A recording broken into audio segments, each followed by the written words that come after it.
vou chamar a doutora Patrícia, que vai falar sobre que bicho é esse, né? Tal do Zika vírus. E depois a gente vai fazer um pequeno intervalo, toma um café e na volta fala a doutora Bebete e a gente parte então para a discussão, porque senão vai ficar muito atrasado. Bom dia a todos. Queria agradecer o convite da Perinatal, é um prazer estar aqui representando o Laboratório de Flavivírus do Instituto Oswaldo Cruz, da Fundação Oswaldo Cruz. Eu sou pesquisadora do laboratório, a chefe do laboratório, a doutora Ana Bispo, que está à frente, liderando as pesquisas de Zika no Instituto Oswaldo Cruz no momento. O nosso laboratório também é centro de referência para dengue, febre amarela, chikungunya e Zika. E eu vou falar um pouquinho, vou sair um pouco assim, eu vou mais para o lado do virologista mesmo, eu sou biomédica e tudo, enfim. Vou cair mais a fundo. Inclusive, depois da apresentação do Dr. Celso, fico até tímida de falar de diagnóstico laboratorial, que ele deu uma aula maravilhosa.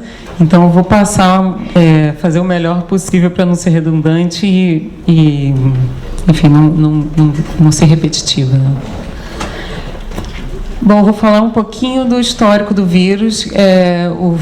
Todos sabem que o Zika vírus é um arvovírus da família Flaviviridae, que é a mesma família do dengue, febre amarela.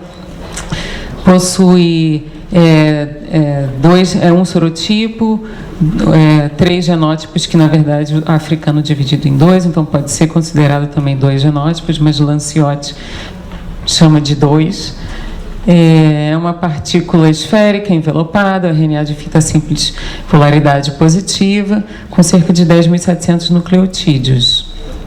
Durante a replicação é formada uma única poliproteína, que vai ser clivada em proteínas estruturais e não estruturais, que vão compor a partícula viral. Bom, no final da década de 30, e no período entre o final da década de 30 e o final da década de 40, cientistas dos Estados Unidos e da Inglaterra estudavam na cidade de Entebbe, na Uganda, formas de isolamento do vírus da febre amarela, que era um vírus de interesse na época, que havia sido recentemente descrito. Então, foram instalados, nesse centro de estudos em Entebbe, os cientistas instalavam plataformas no topo de árvores, nessa floresta Zika, que o Dr. Celso já falou, e mantinham macacos sentinelas dentro de gaiolas. Então, os macacos eram mantidos lá para que eles fossem infectados e observados casos de doença. Um macaco chamado 766, depois de um período nessa gaiola, apresentou febre, né, temperatura 2 graus acima do normal, no caso de macaco rhesus. E esse macaco, então, teve o sangue retirado pelos pesquisadores. Esse sangue foi levado ao laboratório e o sangue desse macaco foi inoculado em cérebro de camundongos. 10 dias depois dessa inoculação, esses camundongos apresentaram um sinal de doença, o que sugeriu que aquele macaco havia um agente infeccioso circulando no corpo. Esses dados foram publicados além disso, um tempo depois, alguns meses depois, os cientistas coletaram também mosquitos dessa mesma região, levaram para o laboratório, fizeram um macerado do mosquito em solução salina, inocularam em cérebros de camundongos. Os camundongos também apresentaram doença, então se caracterizou um agente infeccioso semelhante, o mesmo agente infeccioso encontrado no mosquito estava também no macaco rhesus, sugerindo que aquele se tratava de um patógeno transmitido por um vetor artrópode, um mosquito, que no caso era o Aedes, um dos mosquitos do gênero Aedes. Esses dados foram publicados em 1952 pelo George Dick e seus colaboradores. E durante um tempo, apesar de se identificar esse novo vírus na região, não se observava casos de doenças em humanos. Com o objetivo de entender o que esse vírus causava, o pesquisador William Haddon se inoculou com um macerado de cérebro de camundongo. Então, camundongo infectado com o vírus Zika, ele pegou aquele extrato e inoculou o próprio braço e descreveu pela primeira vez um caso humano de uma doença inespecífica, que não se sabia do que se tratava, onde ele descreve nesse artigo que ele desenvolveu 24 horas depois febre baixa e uma leve dor de cabeça só. Alguns anos depois, o Simpson, que era aluno de um dos co-descobridores do Zika, do artigo anterior, resolveu, se inspirou e fez a mesma coisa. Ele queria ele queria ir mais a fundo na doença em humanos e fez exatamente o mesmo protocolo. E pela primeira vez foi descrita essa doença exantemática que a gente conhece hoje. Ele publicou isso em 1964, além de se inocular com o extrato de cérebro de camundongo inoculado com Zika, ele também retirou o próprio sangue e inoculou camundongos, e os camundongos apresentaram doença. Então, esses artigos são históricos, são super importantes na história do Zika, porque mostram a identificação do vetor e a possibilidade de transmissão e desenvolvimento de doença em humano. Aqui o que foi importante, mais importante desse artigo em relação a esse, foi complementar, foi a descrição da doença exantemática, que ele mostra manchas vermelhas no tronco, nas pernas, nos braços, no pescoço, que é o que a gente tem visto hoje, né? Bom, aí passaram-se décadas, né? O Zika só causava doença sem muito impacto em saúde pública nas regiões do Sudeste Asiático, alguns países da África, até que em 2007 o Zika causou uma epidemia na ilha de Yap, como já foi falado aqui, que nesse período testes sorológicos demonstravam que cerca de 75% da população da ilha apresentava sorologia positiva para Zika, mostrando um espalhamento bom do vírus. Mas até então a doença não foi descrita ou casos graves relacionados ao Zika. Até que em 2013, na epidemia da Polinésia Francesa, que foi a maior epidemia de Zika até então, foi observado aumento nos casos de Guillain-Barré, associados ao Zika. E, pela primeira vez, o Zika entrou na lista de patógenos que podem levar à doença de Guillain-Barré, a síndrome de Guillain-Barré. A partir daí, o vírus seguiu um caminho, passando pela Ilha de Páscoa, até chegar ao Brasil, aqui em março de 2015. Aqui um mapa, mais ou menos, mostrando o caminho. Em 1947, saiu de Uganda, e aí causava doenças esporádicas no Sudeste Asiático, né, Malásia, Indonésia, epidemia na ilha de Yap, depois migrou para a Polinésia Francesa, Ilha de Páscoa, chegando aqui ao Brasil, em 2015, já se espalhando para outros países da América Latina. Bom, são duas hipóteses que são mais discutidas atualmente sobre como o vírus entrou no Brasil. É possível que tenha sido durante o período da Copa do Mundo, que muitos estrangeiros, pessoas do mundo inteiro estiveram aqui no Brasil.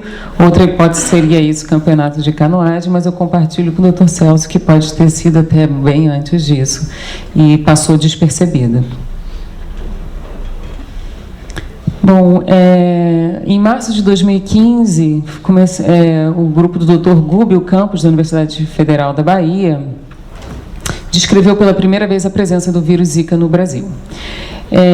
Eles começaram a observar doenças exantemáticas, similar ao dengue.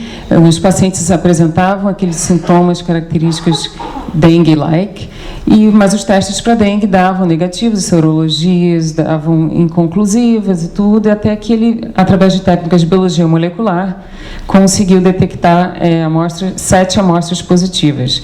Ele testou 24 pacientes, 7 apresentaram positividade, 17 foram negativos, e provavelmente a gente acredita, pelo que a gente conhece hoje da viremia do Zika, que essas amostras não tinham a viremia em níveis detectáveis, né? O vírus Zika foi confirmado, né, por outro estudo pelo pessoal da Fiocruz do Paraná, e aí o Zika chegou ao Brasil.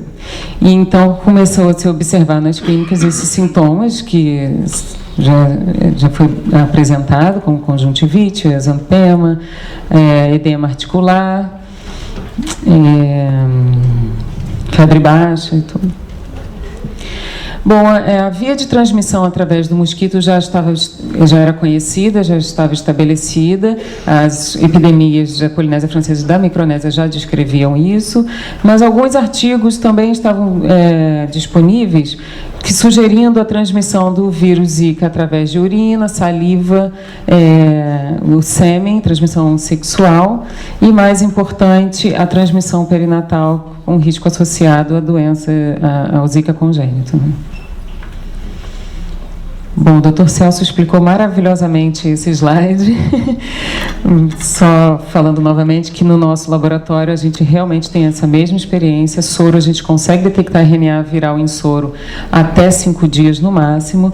Urina é uma amostra alternativa importante, no caso do Zika, sim, porque esse período de viremia no soro que a gente acaba perdendo às vezes, a gente consegue detectar o vírus na urina. A gente já detectou em amostras de até 20 dias, mas geralmente a gente testa de rotina amostras até 10 dias. Outra opção para o diagnóstico é o isolamento viral em culturas de células de mosquito ou culturas de células de mamífero, através de observação de efeito histopático e técnica de PCR, de biologia molecular de lisado celular. Além disso, imunofluorescência, atualmente a gente só tem acesso a anticorpos para o grupo flavivírus, o que é um problema para identificação laboratorial num país com cenário epidemiológico como o Brasil, que tem a circulação dos 4 sorotipos do dengue e o Zika agora, mas o que temos no momento é anticorpos de imunofluorescência policlonais para flavivírus. Agora, o grande carro-chefe realmente do diagnóstico no nosso laboratório centro de referência é a biologia molecular. A gente utiliza o protocolo descrito por Lanciotti, em 2007, que é o protocolo mais amplamente utilizado no mundo no momento para, pelo menos até hoje de manhã, né? Para diagnóstico molecular do Zika. Ele descreve 2 pares de primers, enfim. O objetivo é amplificar a região de pré-membrana e envelope do vírus. Não vou entrar em detalhes de laboratório com vocês vão ficar entediados, mas, enfim. E se mostra assim, esse protocolo é um protocolo confiável, a gente comparou com alguns outros e esse realmente é um protocolo que a gente gosta de trabalhar com ele e dá para confiar. Uma outra opção seria esse outro protocolo descrito por Faye em 2013, que usa primers degenerados e tem como alvo a proteína NS5. A gente usa esse protocolo em casos de resultados duvidosos no protocolo do Lanciotti, se o valor de cutoff do CT de positividade está muito próximo, pode gerar alguma dúvida, a gente repete tanto no protocolo do Lanciotti quanto nesse protocolo do Faye. Agora, o grande gargalo do diagnóstico do Zika no momento, já foi discutido aqui, é a sorologia. Realmente a gente ainda não tem kits comerciais para detecção de IgM e IgG, e isso é um problema que espero que seja superado em breve. A gente, no nosso laboratório, já testou uma série de kits comerciais, alguns foram absurdamente cross-reativos, né? Tem um específico que virou até aula, que a gente tem por imunofluorescência, então acende lindo, dengue 1, dengue 2, dengue 3, dengue 4, Zika e só o chikungunya. Então, assim, totalmente descartado esse, mas a gente tem alguns em teste agora, o nosso laboratório está testando alguns, a gente tem esperança de que alguma coisa mais específica apareça, tem essa novidade lá de São Paulo que a gente quer conhecer e esperamos que seja bem específico, né, resolver esse problema. Além disso, o Lanciotti descreveu em 2008 a reação cruzada também no PRNT, e isso é uma coisa que traz uma insegurança enorme, porque o PNT seria a nossa, uma forma da gente escapar essa falta da detecção de IgM-IgG, e até no PRNT se observa cruzamento com dengue e febre amarela. Então, esse eu aponto como o principal gargalo no diagnóstico do Zika no momento. Mas eu estou otimista, acho que em breve a gente supera isso. Bom, então, em novembro de 2015, o nosso laboratório foi contactado pela doutora Adriana Mello, de Campina Grande, na Paraíba. Ela descreveu que começou a observar muitos bebês com diagnóstico de microcefalia por ultrassonografia e a relacionou com a epidemia do Zika, que estava ocorrendo na região Nordeste na época.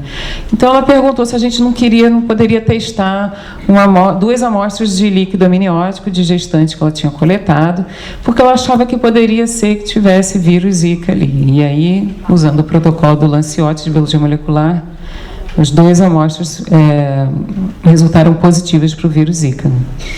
Essas amostras foram sequenciadas.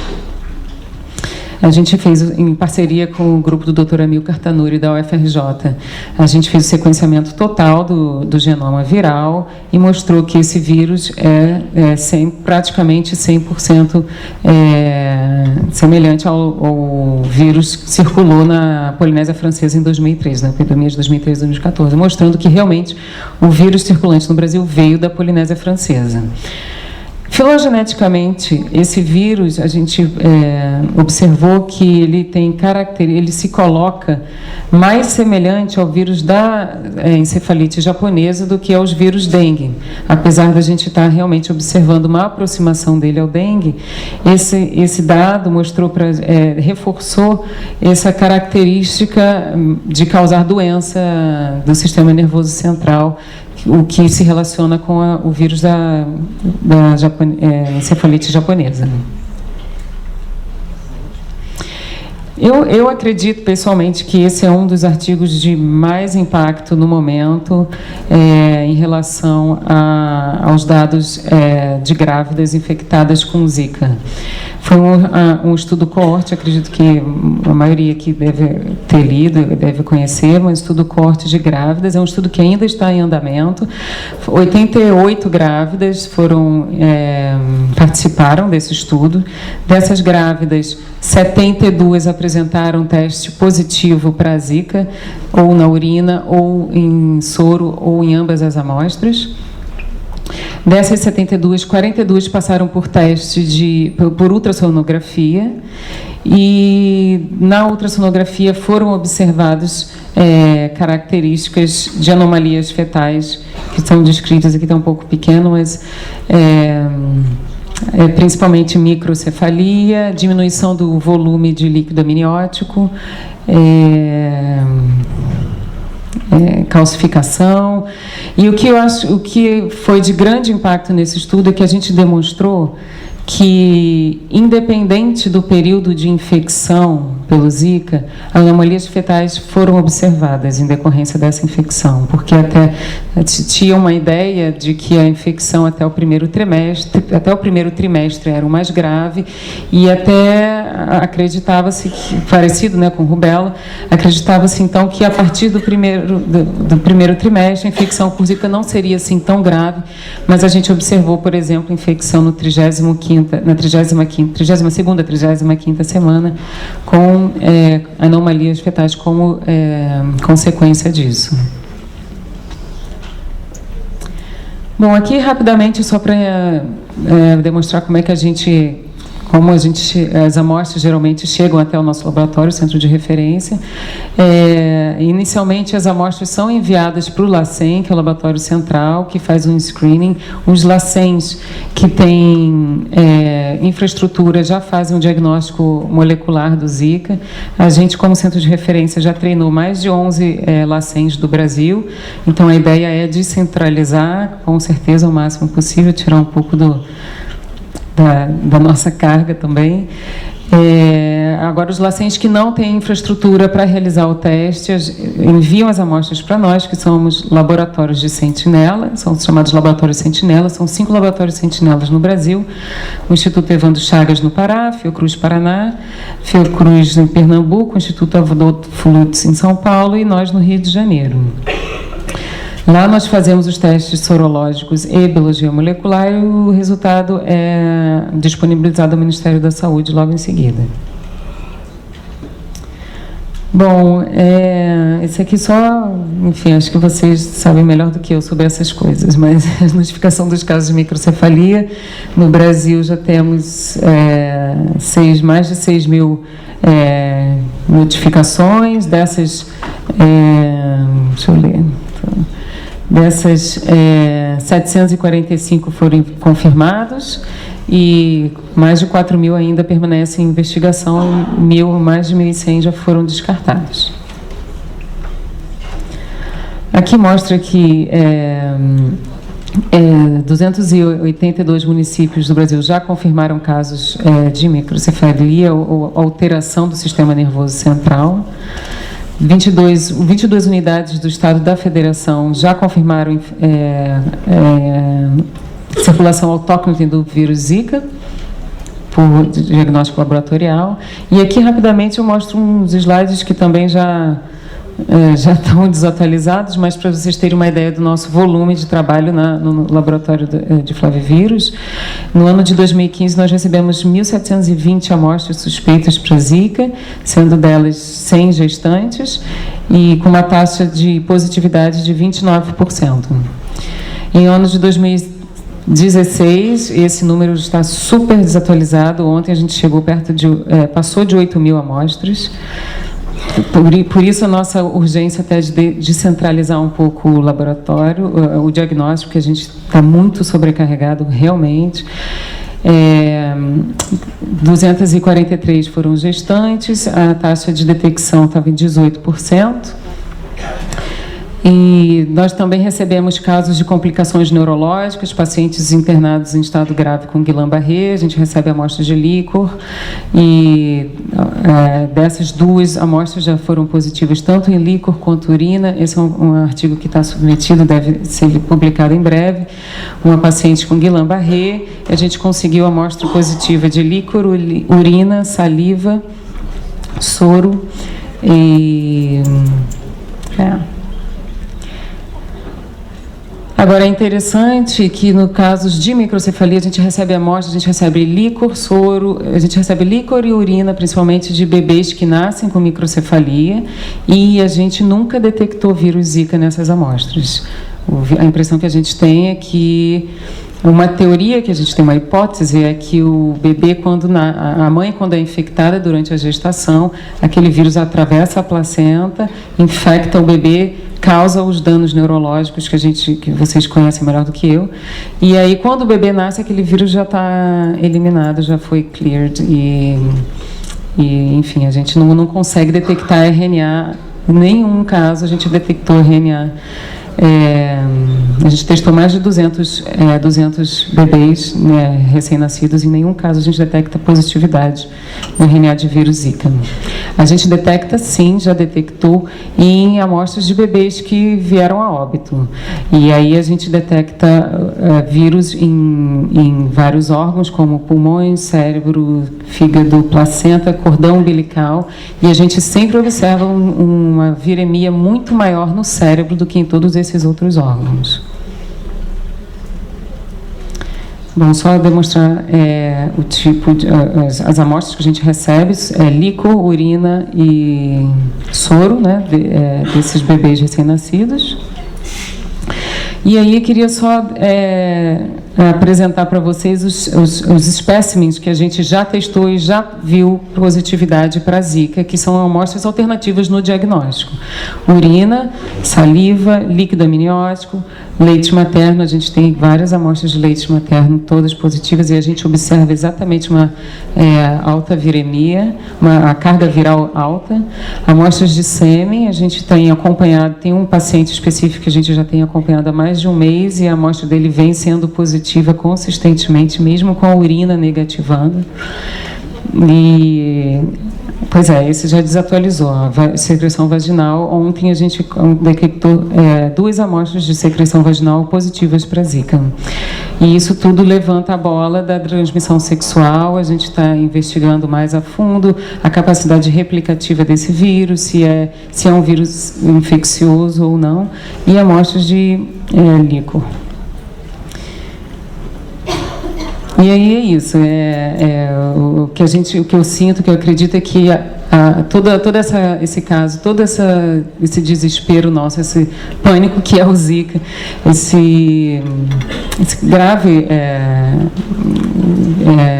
enfim, essa grave situação de saúde pública, não dá para se esquecer que saneamento básico é o que está por trás de tudo isso, assim. Então, acho que, por mais que a gente se esforce e conscientize a população, eu acho que tem um papel do Estado que a gente também não pode esquecer, né? Eu queria agradecer a todos os componentes do laboratório e a atenção de vocês. Obrigada.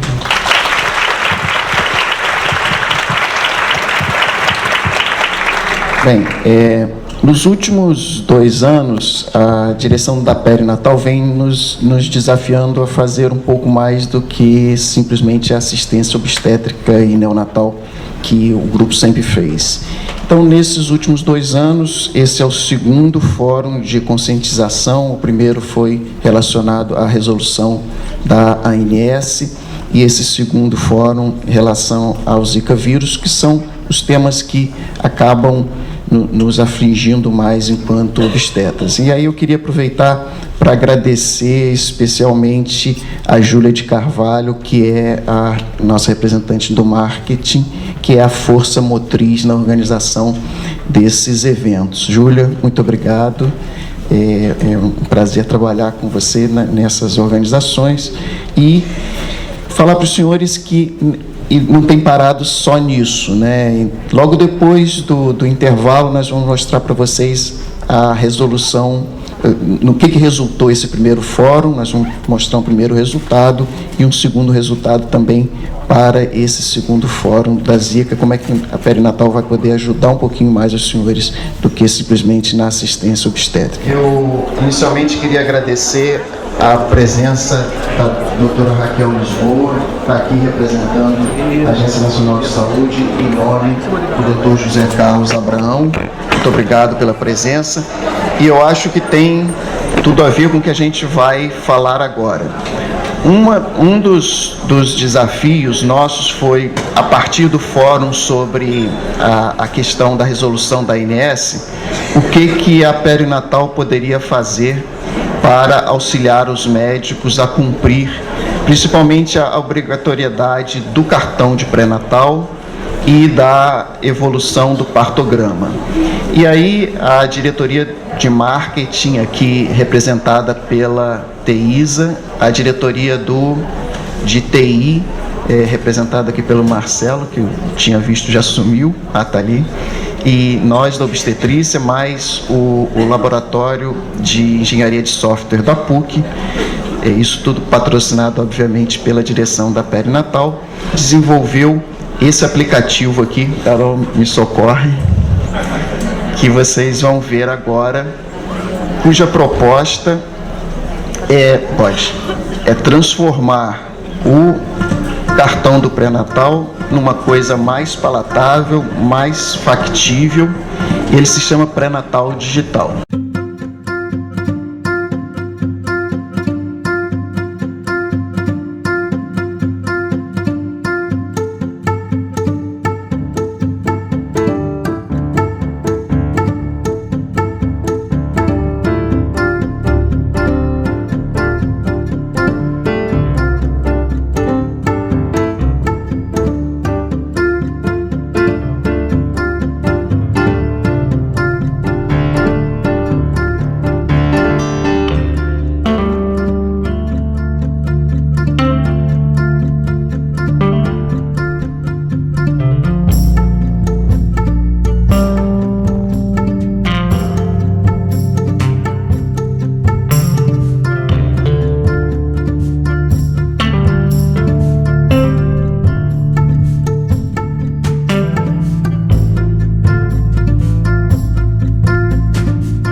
Então, de uma maneira simplificada, tanto o médico quanto a gestante ambos terão o aplicativo, a gestante um específico para ela, linkado a esse aplicativo do médico. E também estará disponível uma versão para o desktop. E isso vai permitir que a gestante esteja o tempo inteiro interligada com esse médico e que o cartão de pré-natal possa ser impresso a qualquer momento. Os senhores, todos os presentes, receberão um e-mail com todo o passo a passo para baixar esse aplicativo. Portanto, quando os senhores receberem um aplicativo, um e-mail da Perinatal, por favor, abram, que é exatamente para explicar como vai funcionar o aplicativo, e a partir daí os senhores poderão usar, e as suas gestantes também. E a melhor notícia de todas é que é um aplicativo gratuito. Então, isso vai facilitar tanto para que a gestante possa levar no seu celular o cartão do pré-natal, quanto os senhores, ao finalizar o acompanhamento do parto, que vai poder ser feito no seu próprio smartphone. Isso estará disponível tanto na Apple quanto na Android, e isso vai poder ser impresso junto com o relatório do parto e enviado para a conta do convênio. Eu acho que é uma iniciativa que deve ajudar bastante na prática do dia a dia. O segundo resultado, também e aí já é um resultado imediato desse fórum atual, é porque o que acaba acontecendo é que todos os obstetras ficam na dúvida, né? A gestante teve zika, não teve zika, como é que a gente faz? E aí é o segundo lançamento, que é um centro de referência para o acompanhamento da zika e para o acompanhamento das infecções congênitas, que, como a gente já viu hoje aí, não é só a zika o problema, a gente precisa estar atento para todas as doenças exantemáticas e como rastrear e acompanhá-las. Isso, então, é o nosso segundo lançamento, né, de um centro de referência para o acompanhamento dessas doenças. Obviamente que nesse momento a gente vai estar focado no zika.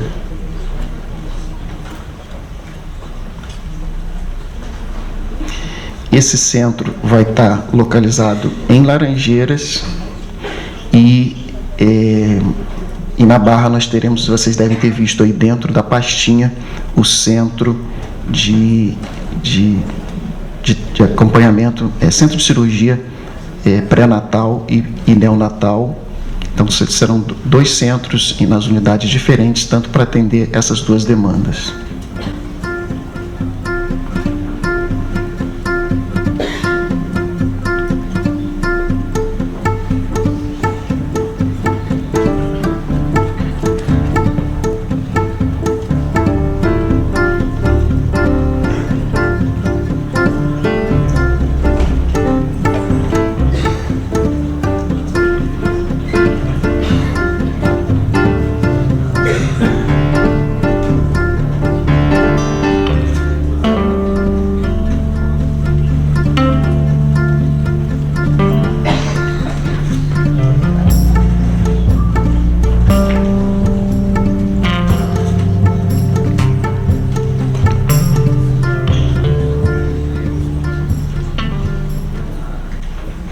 Bom, e o último aviso, vocês devem ter observado aí dentro da pasta de vocês também o convite para o Simpósio Internacional de Perinatologia do Rio de Janeiro, 5º Simpósio Internacional de Perinatologia, que esse ano vai ser junto com o de Neonatologia, e deve ser que será de 23 a 25 de junho.